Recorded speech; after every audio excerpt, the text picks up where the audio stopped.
Isang bayan, dalawang mananakop, dalawang magkaibang paraan ng pamamahala. Ngunit iisa lamang ang layunin, ang mapasunod ang sambayanang Pilipino.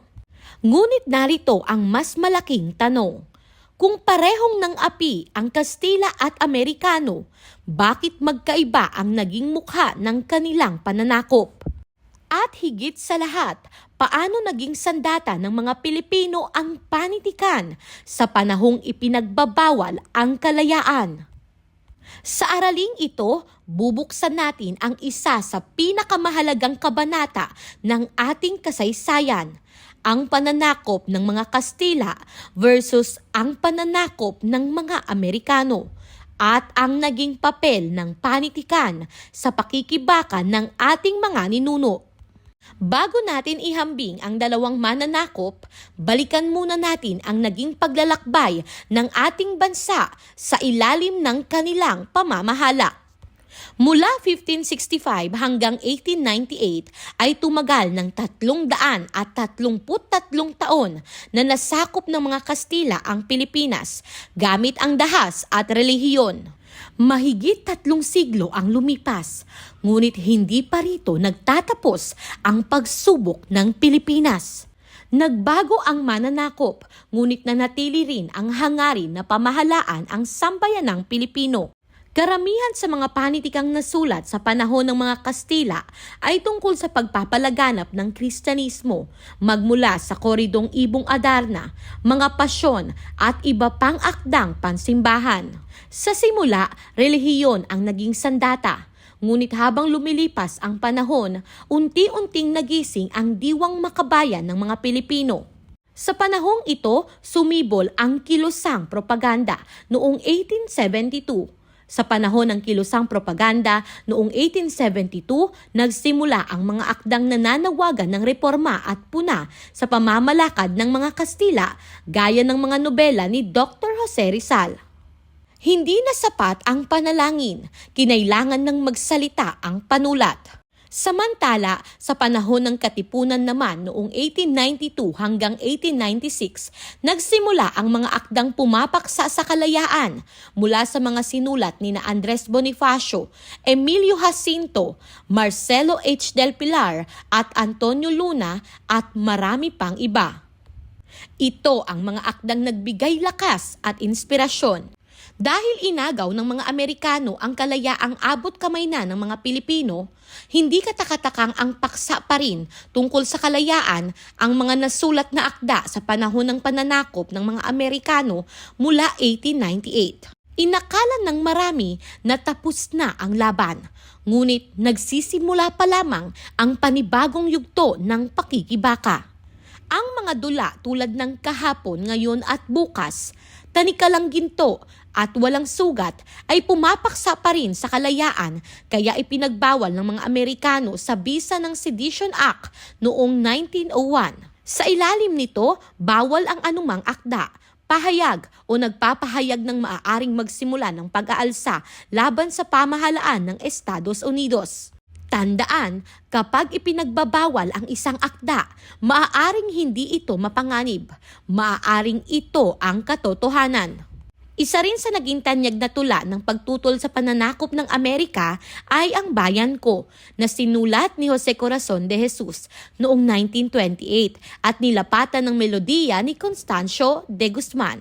Ang awit na ito ang itinuturing na pangalawang pambansang awit ng Pilipinas at naging awit protesta rin sa diktadoryang Marcos mula 1972 hanggang 1986.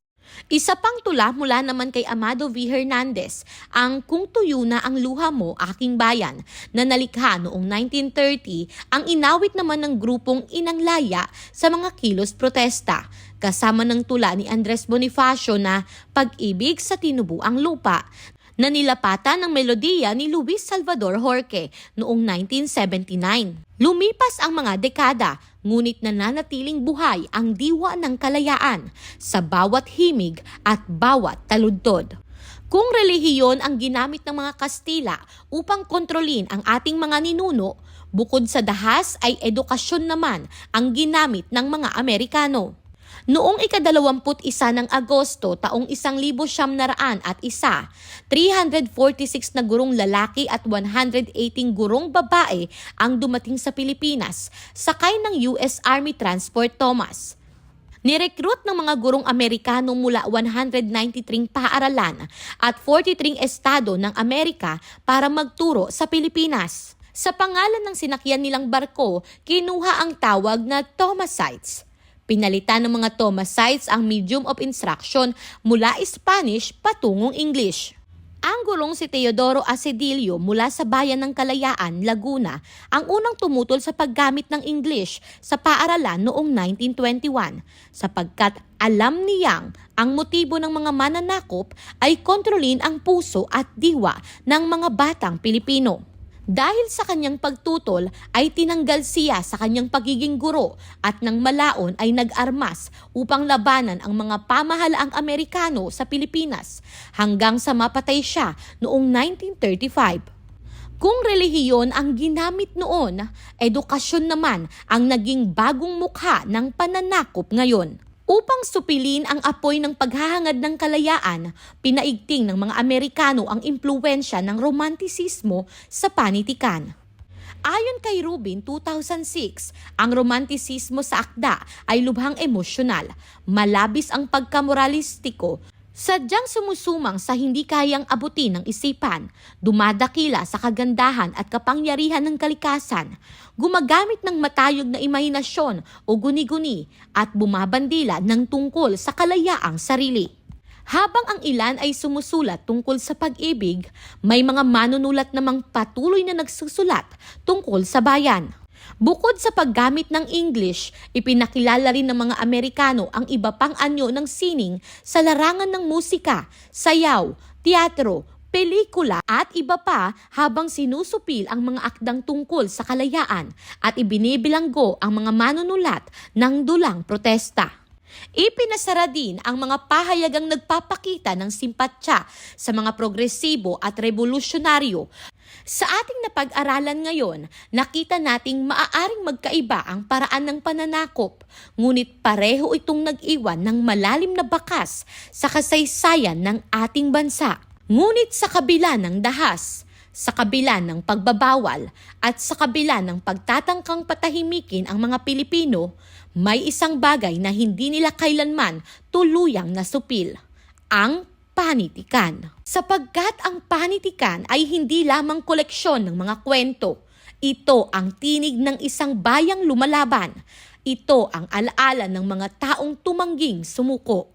At ito rin ang paalala na ang kalayaang tinatamasa natin ngayon ay minsang ipinaglaban ng mga taong ang sandata ay panulat, aklat at katotohanan.